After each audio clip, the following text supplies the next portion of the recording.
Hi guys! Ituturo ko nga pala sa inyo kung paano ako nakakuha ng bahay sa pag-ibig via acquired assets. So, let's talk na! So guys, after ko nga palang magbayad ng BIDPA noong December 1, is binigyan ako ng mga list of requirements. So guys, binigyan ako ng list na dapat maipasa ko siya by December 27, 2023. Pero ang sabi naman is pwede ko siyang ipasa bago mag-December 2023. Basta anytime na makumpleto ko na yung mga documents. So dahil may co-borrower ako, dahil hindi nga nila sinasama yung commission sa required na income nila. So, may co-borrower ako kaya hindi ako na nag-submit ng December 1 ng mga requirements. So guys, by December 15 is nakompleto ko na yung mga documents. And then may co-borrower ako. So, dalawa yung pinafill-upan ko na co-buyers information sheet. Yun is sa husband ko and then sa papa ko. Kaso, nung dumating ako doon sa pag-ibig, hindi pala updated hindi niya pa na-update yung employer niya kasi nag-change niya siya ng employer. So, ang ginawa ko para ma-submit ko na yung mga documents and then ma-proceed na nga para ma-CI na ako. Ang ginawa ko na lang ko buyers is yung papa ko. Buti na lang dalawang option yung ginawa kong kasi kung hindi, babalik na naman ako sa ibang araw. So, ako na kung sinabnit is actually accomplished buyer information sheet. So, yung akin yun. And then, may dalawa akong pinasa na 1 by 1 colored ID. 2 original copy. So, dalawa yung pifill upan nito. And then, kung meron ka naman co-buyers, katulad ko, ganun din, same din sa kanya, mag-fill up naman siya ng co-buyers information sheet. 2 copies din yun na original. And then, dalawang 1 by 1 colored picture din siya for ID. I-attach yan dito sa co-buyer. And then, yung next naman na requirements is itong frequently asked question or facts. Ito yung manggagaling naman to sa pag-ibig. Ibibigay ito sa kanila kasama yung list of requirements na binigay nila sa iyo.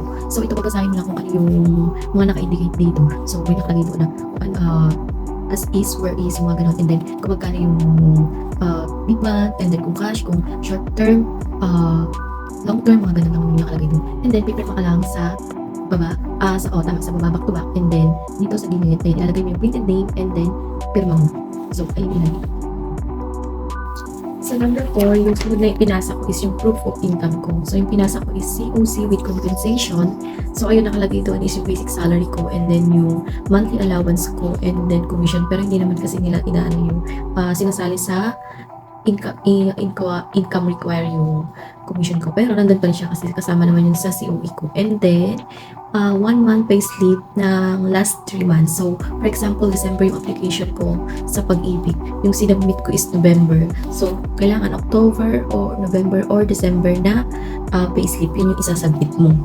So, ayun lang. Yung ITR, hindi naman na yun hiningi sa akin. So, dalawa lang yung pinasa ko. COE with compensation and pay slip. And then next is yung number 5 na pinasa ko is 1 valid ID. Tapos i-photocopy niyo yun back to back. Dapat yung valid ID is may pirma. So ayan yung mga valid na pwede nyo ipasang ID. Yung sa akin is pinasa ko is UMID ID. So ang gagawin niyo doon, mas napo-photocopy niyo na siya. Yung photocopy niyo, napaserox niyo, pipirma kayo ng 3 beses. Ganun din yung gagawin ng co-buyers ninyo. So, yung sunod naman is yung number 6 is yung katibayan ng pagtanggap. So, ayan, galing na yun sa pag-ibig. Ibibigay nila yan sa inyo, pipirmahan nyo lang yan. Itong statement, pipilapan mo lang naman ito, lalagyan mo lang ng name mo and then ang co-borrower mo. And then yung patutuo, ayan, and then yung authorization to conduct. Yan, mga pipirmahan mo lang. Yung last is yung photocopy ng official receipt na binayaran mo ng processing fee, MRI, and then for insurance. So, pag binigyan ka na ng order form, punta ka ng cashier para magbayad. And then, bibigyan ka niya nila ng OR. Ipo-photocopy mo yan and then babalik ka doon sa nag-a-assist sa'yo. Then, nung nasubmit ko na, in-inform na ako nung staff ng pag-ibig na mag-antay ako ng 20 working days para i-message ako kung approve na yung mga documents ko kung walang problema. And in-inform na rin nila ako na once na approve na and contract signing na ako, sa Ayala Mall, Manila Bay ako pupunta na. So, nag-submit ako ng December 15, so wait tayo ng 20 working days. Tingnan natin yung credit investigation ng pag-ibig. Yun lang, sana may natutunan kayo.